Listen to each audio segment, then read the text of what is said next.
नमस्ते।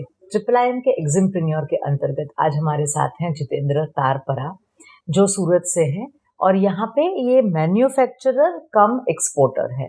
So he has his own manufacturing unit also, and we have a different product today. We have the yarns which are on the back side of a cloth material for embroidery. तो वो पीछे रहते हैं, पर हम जितेंद्र जी से सुनेंगे ये क्या होता है और कैसे इन्होंने मैन्युफैक्चरिंग तो कर रहे थे पर कैसे इन्होंने एक्सपोर्ट चालू किया। So we welcome you Jitendra ji on the show.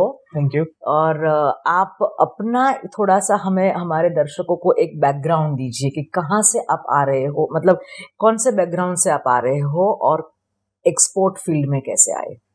Actually madam मैंने 2001-2 में मैंने पास आउट किया बीबीए और I am also marketing student.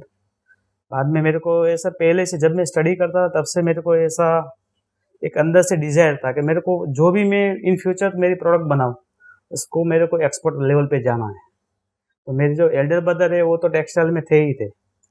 जब मैंने कॉलेज ख़त्म करने के बाद मार्केट में लॉन्च हुआ तो उस टाइम पे जब ये जो कोकुन करके था, कोकुन जो सिपली मशीन का बैक साइड यार्न बोलते, उस टाइम पे उसका ज़्यादा क्रेज़ था, तो वही सोच के मैंने ये फील्ड में मैं आया। तो आपने अपनी पढ़ाई ख़त्म कर ली, बीबीए किया, मार्केटिंग भी किया आपने, और फिर आपने मैन्युफैक्चरिंग कब शुरू किया। मैं 2006 में मैन्युफैक्चरिंग किया। तो ये मैन्युफैक्चरिंग आप यही बैक साइड यार्न कर रहे थे। हाँ नहीं मैडम, एक्चुअली में मेरे पास दो फील्ड थे। हाँ। अच्छा, तो जब मैं नया जब मार्केट में आया तो मैं एक ही दिन में 3 बिजनेस करता था। ओके। सुबह अर्ली मॉर्निंग में जाता था एक डायमंड फैक्ट्री पे जो डायमंड एसोर्ट करते हैं। हाँ हाँ। बराबर है। तो 12 बजे तक वहाँ पे रहता था। फिर खाना खाने के बाद मैं चला जाता था डायमंड जो मार्केट है महिदरपुरा, जो सूरत में महिदरपुरा बहुत बड़ी मार्केट है डायमंड में, वहाँ पे मैं चला जाता। 1 से लेके 4 बजे तक वहाँ पे रहता था। फिर 4 बजे के बाद मेरी उस टाइम पे हमारे आई थी 2006 से लेके 2010-11 तक मलाई डोरी की मशीन थी, जो पानीपत लुधियाना वहाँ पे उसकी कारपेट बनती थी। तो अच्छा। मलाई डोरी की मशीन थी। उस टाइम पे मैंने एक कोकुन भी 6 मशीन से स्टार्ट की थी। तो अभी मेरे पास 240 मशीन है।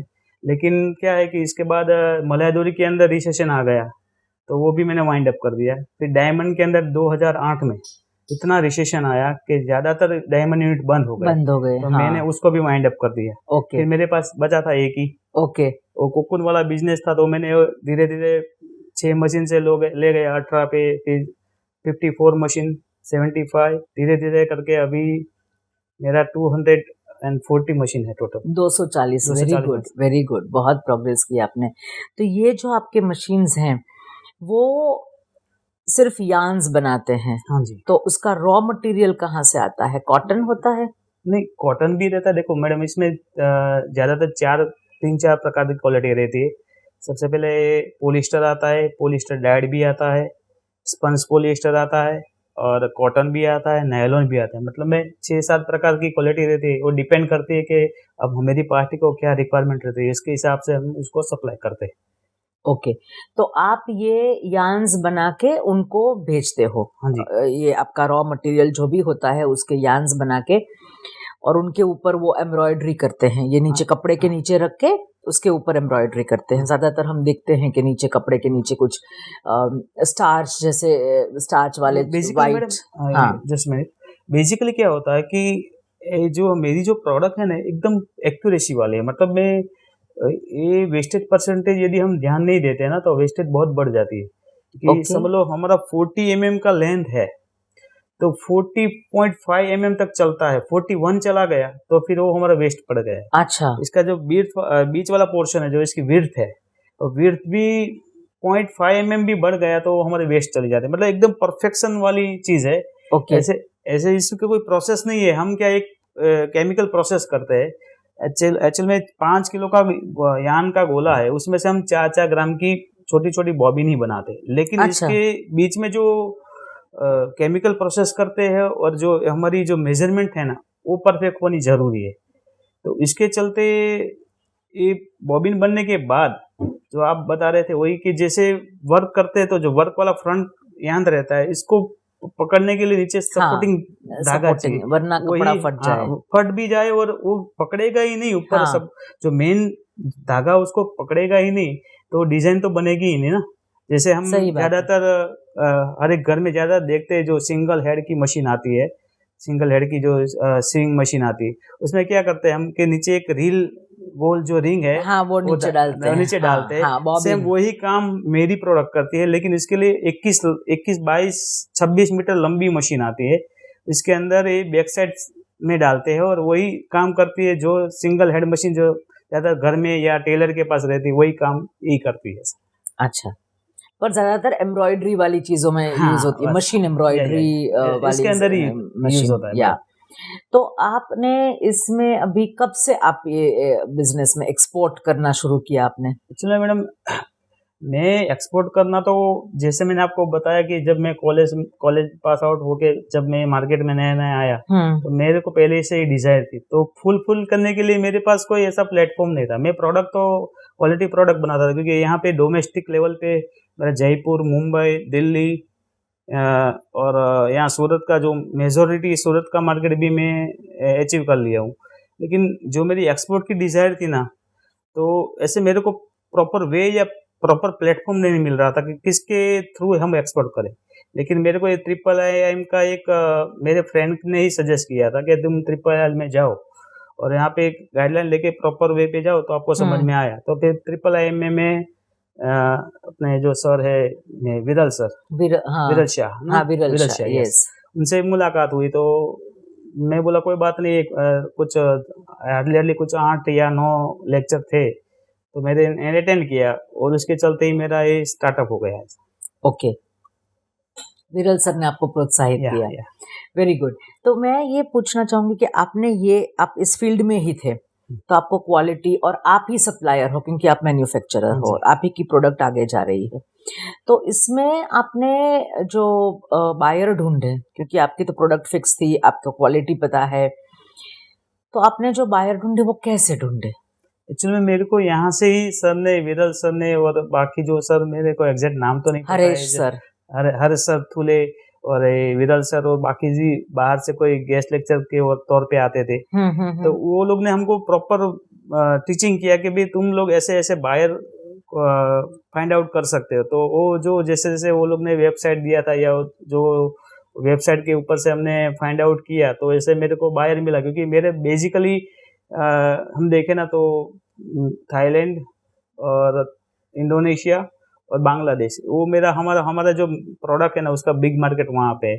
तो मैंने विरल सर को ऐसा बोला, सर मेरे को ये पता है कि मेरे ये 3 कंट्री में एक्सपोर्ट हो रहा है, लेकिन कैसे हो रहा है मेरे को आइडिया नहीं है। तो बोले एक काम करो, जैसे वो लोग हमको गाइड करते गए, बाद में क्या लास्ट में जो 2 लेक्चर आते हैं वो प्रैक्टिस सेशन जैसे रहते हैं। तो सर बोले कि तुम एक काम करो ना, ऐसे ऐसे आप कीवर्ड डाल के फाइंड आउट करो, तुमको मिलेगा। तो फिर थोड़ा बहुत वर्कआउट यहाँ पे किया, यहाँ से फिर लास्ट में कोई कॉल जैसा कोई सेशन रहता है, जैसे बायर को हम कॉल करते हैं, प्रैक्टिकल सेशन जो बोलते हैं। तो ऐसे उस टाइम पे लास्ट वाला सेशन था तो हमने 1-2 यहाँ से ही थाईलैंड में हमने कॉल भी किए, टर्की में भी किए। तो ऐसे मतलब क्या है कि हम लोगों को पता रहता है कि हमको एक्सपोर्ट करना है, लेकिन कैसे करना है वो तो वे नहीं रहता है। तो जैसे सर ने हमको टीचिंग दिया कि भाई तुम ये वैसे चल सकते हो, तो फिर हमने इसके बाद हमारे प्रैक्टिस भी चालू किया। मेरे कहने का मतलब ये है कि जब तक हमको पता है, लेकिन कैसे जाने का जो मीडिएटर है वो नहीं था, तो वो IIIM है ना, वो हमारा मीडिएटर हुआ, तो उसके चलते हमको एक ज़्यादा बूस्टिंग मिल गया इसमें। तो फिर आपने बायर कैसे ढूंढा फाइनली? नहीं, बायर तो एक्चुअल में जैसे वो सर ने हमको टीचिंग किया था, इसके हिसाब से हमने वेबसाइट में से फाइंड आउट किया। अच्छा। और फिर पूरा उसका लिस्टिंग लिया। इसके बाद मैडम मैं 2018 में मोस्टली 2 बार मैं थाईलैंड होके आया। अच्छा, फेस टू फेस मैंने सैंपल दिया, फेस टू फेस में मिला, फिर उसमें कोई कन्विंस हुए कोई नहीं हुए। क्योंकि ज़्यादातर क्या होता है कि बाकी रेस्ट ऑफ द वर्ल्ड को क्या लगता है कि इंडियन प्रोडक्ट या इंडियन पीपल क्या करते हैं कि भाई 1-2 बार अच्छा देते हैं फिर कचरा दे देते हैं। तो वो लोग की मेंटालिटी मेरे को हटानी थी। तो फिर मैं वो लोग को सैंपल दे के आ गया, फिर थोड़ा सैंपल दिया था। इसके बाद मैंने वापस में सूरत आया, सूरत से मैंने वापस सबको मतलब मेरे पैसे से लगभग 70,000 80,000 का मैंने सैंपल ऐसे ही सबको भेजा। सबको भेजा। तो उसमें से काफी लोग सेटिस्फाइड हुए, लेकिन बोले सैंपल है, सैंपल में हमको 2-5 किलो में आइडिया नहीं आएगा, हाँ, हमको थोड़ा ज्यादा क्वांटिटी चाहिए। तो वो लोग बुला रहे, तो वापस में 4 महीने बाद वापस में वहीं पे गया। तो इसमें से एक पार्टी क्लिक हुआ मेरे से, बाकी सब भी क्लिक थे, लेकिन मैं सोचा पहले एक ही पार्टी में फोकस करता हूँ। और वही पार्टी, मेरी ही पार्टी मार्केटिंग वहाँ थाईलैंड में करेगी। तो वो कन्विंस हुई, तो उसने मेरे पास से एक बार सैंपल, एक दफा 1 CBM माल उसने मेरे पास मांगा। तो फिर उस टाइम पे कैसे CBM कैलकुलेट करते हैं, कैसे यहाँ से ट्रांसपोर्ट में डालना है, CHA कैसे फाइंड करना है, तो हरेश थुलेसर जो है यहाँ के, तो उसने मेरे को काफी कोऑपरेट किया, काफी मतलब बहुत कोऑपरेट किया। और उसकी मदद से ही फिर मेरे को जो CHA उसका कांटेक्ट हुआ, और उसके चलते मैंने जो CHA के थ्रू मैंने 1 CBM माल भेज दिया। तो वो पार्टी को अच्छा लगा, पेमेंट उसकी आ गई। फिर वापस उसने मेरे को 2 टन का ऑर्डर दिया। तो 2 टन माल जो है वो अभी अर्ली 5 दिन के अंदर अंदर चला जाएगा, क्योंकि थोड़ा HSN कोड का थोड़ा प्रॉब्लम है, वो सॉर्ट आउट होने के बाद तुरंत ही चला जाएगा। ओके, तो आपको मतलब ये जो रास्ता था उसमें किसी ने आपको राह दिखाई, हाँ जी, और आप चलते रहे, पर कैसा लग रहा है एक्सपोर्ट में आके? नहीं मैडम, है देखो, यदि ग्लोबली थिंकिंग करें ना, और यदि आपको ग्लोबल लेवल पे जाना है तो थोड़ा ह्यूज लेवल पे ही थिंकिंग करना पड़ेगा, तब जाके। और एक तो मेरी डिजायर थी, वो जो क्या बोलते हैं कि जैसे खाने में हमारी पसंद की चीज आ जाए तो बहुत मजा आ जाता है। तो ये पहले से, जब मैं स्टडी खत्म होने के बाद आया, तो पहले से मेरी ये डिजायर थी, और वही चीज मेरे को आफ्टर ऑल मिल गई। और इसका बेसिकली जो कंट्रीब्यूशन है तो वो IIIM ही है। ओके, तो आपको अच्छा लग रहा है, मतलब डोमेस्टिक मार्केट तो आपने कैप्चर कर ही लिया है, पर आपको ये कुछ नया भी, आपकी जो डिजायर थी, वो छोटे थे तब आप कॉलेज में पढ़ते थे तब की आपकी डिजायर है, तो आपको इसमें करने में कोई चैलेंजेस आई या कुछ मुश्किलें आई? हाँ जी मैडम, एक्चुअल में क्या है कि ऐसे तो देखो क्वालिटी तो मेरी अच्छी है, क्योंकि तो ही यहाँ जयपुर है, दिल्ली है, यहाँ डोमेस्टिक लेवल पे जा रहा है, मुंबई में उमरगांव पास वाली सिटी में भी जा रहा है। तो क्वालिटी के ऊपर तो अब मेरे को ट्रस्ट था कि भाई मेरा क्वालिटी अच्छा है। लेकिन वो लोग को जो रिजल्ट देना था, वो लोग के दिमाग में क्या है कि ज्यादातर इंडियन लोग क्या करते हैं कि भाई एक दफा एकदम अच्छा माल बेचते हैं, सेकंड टाइम भी अच्छा माल बेचते हैं, लेकिन तीसरी चौथी बार वो लोग गफला कर देते, कोई ना कोई कचरा पट्टी बेच देते, तो वो लोग प्रॉब्लम में आ जाते। तो ये लोग की जो पहले, तो मेरे को वो लोग की जो मेंटालिटी है ना, उसको हटानी थी। ओके, तो पहले मैंने तो ये पहले आपने चैलेंज हटा दी उसकी जो थी। एक्चुअल में क्या था मैडम, सही मायने में ये लोग को ऐसा डर सा लगता है कि ये इंडियन लोग है ना, पहले 1-2 बार सैंपल या माल भेजते हो, सही भेजते हैं, फिर क्या है कि पेमेंट तो ये लोग एडवांस में भेज देते हैं, फिर हमने कुछ भी भेज दिया तो वो लोग को डर लगता है, वो भी प्रॉब्लम में आ जाता है ना, क्योंकि 8-10 लाख का सैंपल के तौर पे भी मंगवाते तो भी उसका तो पेमेंट फंसाना। तो मैंने 2 ट्रिप इसीलिए की थी कि पहली बार मैं फेस टू फेस मिल के आ गया, फिर इसके बाद मैंने 5-10 किलो माल सैंपल के तौर पे मेरे खर्चे पे दे दिया उसको। फिर उसको सेटिस्फेक्शन के लिए वापिस उसने 201 CBM जैसा माल मंगवाया, तो वो भी उसको चल गया, उसका पेमेंट भी आ गया। अभी भी वो हम लोगों को बोल रहा कि वो लोग की consumption total madam per month, वो लोग की कंजम्पशन 6 से 7 टन है पर मंथ। ओके, लेकिन वो बोल रहा है कि अभी हम लोगों को इतना क्या है, एक स्टेप बाय स्टेप चले, तो अभी मेरे पास 2 टन का ऑर्डर आया है, वो प्लेस होगा, वो चलाएगा और पेमेंट आ जाएगी, फिर वापस ऐसा। मैंने वो तो ऐसे ही बोले थे कि भाई 2 टन माल होने के बाद हम एक साथ में तुमको 5 टन 10 टन माल ऑर्डर कर देंगे। बोले ऐसा मत करो, आप 2 टन माल लो, आप चलाओ, ऐसी साइकिल आप 3-4 बार घुमाओ, 2 टन ऑर्डर प्लेस करो, मैं आपको देता हूँ, फिर वापस 2 टन, ऐसे 3-4 बार। आपको खुद को सेटिस्फेक्शन होना चाहिए कि नहीं, हर एक आदमी ऐसा नहीं होता है। तो क्या है कि आपको क्वालिटी के ऊपर ट्रस्ट हो जाए, मेरी क्वालिटी पे, उसके बाद आप बोलेंगे भाई एक कंटेनर पूरा बेच दो, मतलब 20 टन माल बेचना तो मैं 20 टन आपको दे दूँ। अच्छा। एक बार आप खुद सेटिस्फाइड हो जाओ कि भाई नहीं, मेरी प्रोडक्ट अच्छी है, इसमें देखना है, तो इसके बाद हमको सबसे बड़ी चैलेंज मेरे लिए यही थी कि वो लोग के दिमाग में जो नेगेटिविटी थोड़ी थी वो निकालनी थी। और कुछ अंश तक अभी तो शुरू हो रहा है बिजनेस इंटरनेशनल मार्केट में, तो आपने कुछ हद तक वो निकाल भी दिया उनके दिमाग से, तो रिपीट ऑर्डर भी आपको आया। Very good. और दूसरा मैडम क्या है कि वहाँ पे कोई भी आदमी इंपोर्ट करते हैं ना, मतलब वो लोग इंपोर्ट कर रहे हैं, तो जैसे उसके कॉम्पिटिटर रहते हैं ना, वो लोग को भी वही मार्केटिंग जो मेरी एक पार्टी जो सेट हुई है वही बोलेगी, और मैं भी दूसरी पार्टियों को भी बोल सकता हूँ कि भाई सो एंड मैंने सो यहाँ पार्टी में भेजा, मैंने हाँ, ऑलरेडी सप्लाई माल किया हुआ है, माल आप में वो दे रहा हूँ, आप क्वालिटी उनसे रेफरेंस ले सकते हैं। रेफरेंस के तौर पे आप उनको पूछ सकते हैं। तो मेरे हिसाब से महीने का मैं 10 से 15 टन तो माल वहाँ पे हर महीने बेच सकूंगा। Okay, very good. तो ये इस तरह से आपने आगे बढ़ाया अपना एक्सपोर्ट का काम।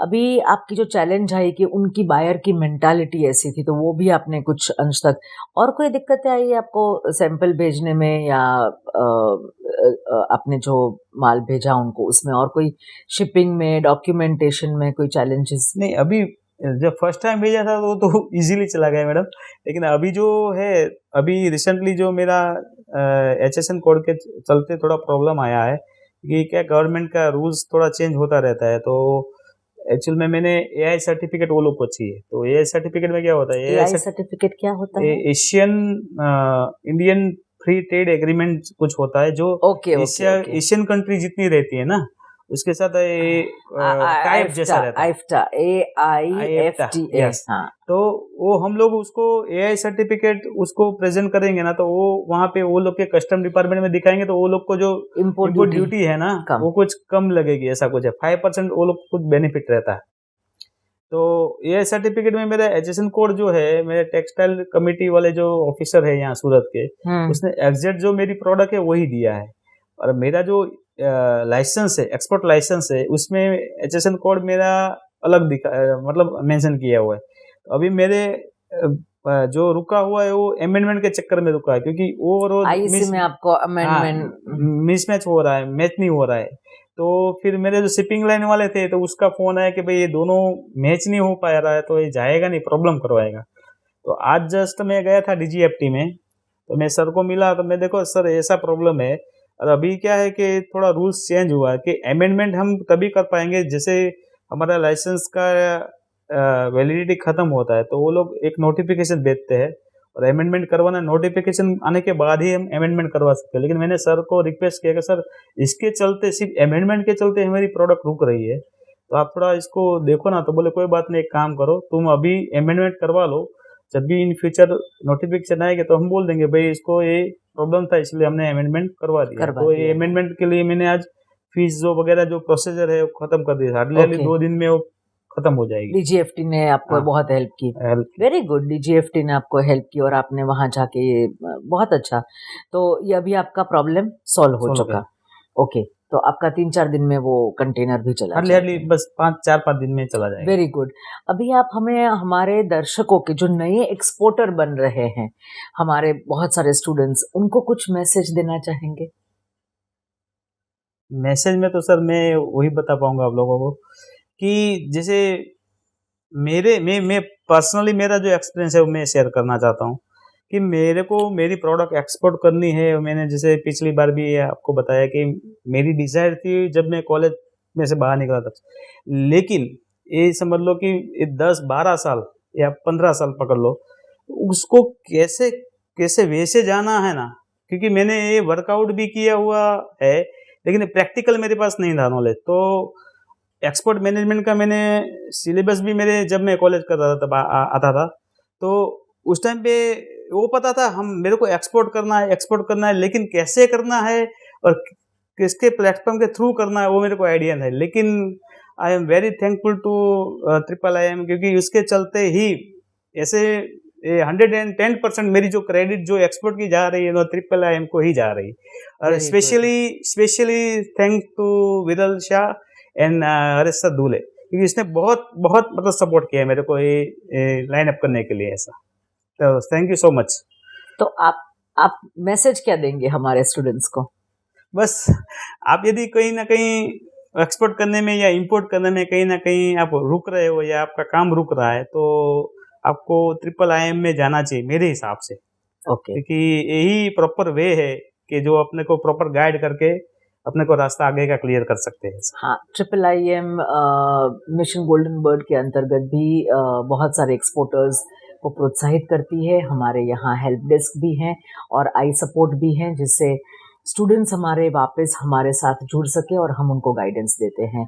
तो हम जितेंद्र जी का बहुत बहुत शुक्रिया करेंगे। Thank you madam. आपने बहुत अच्छी प्रोडक्ट, एक नई प्रोडक्ट हमें दी, तो थैंक यू वेरी मच और थैंक यू वेरी मच।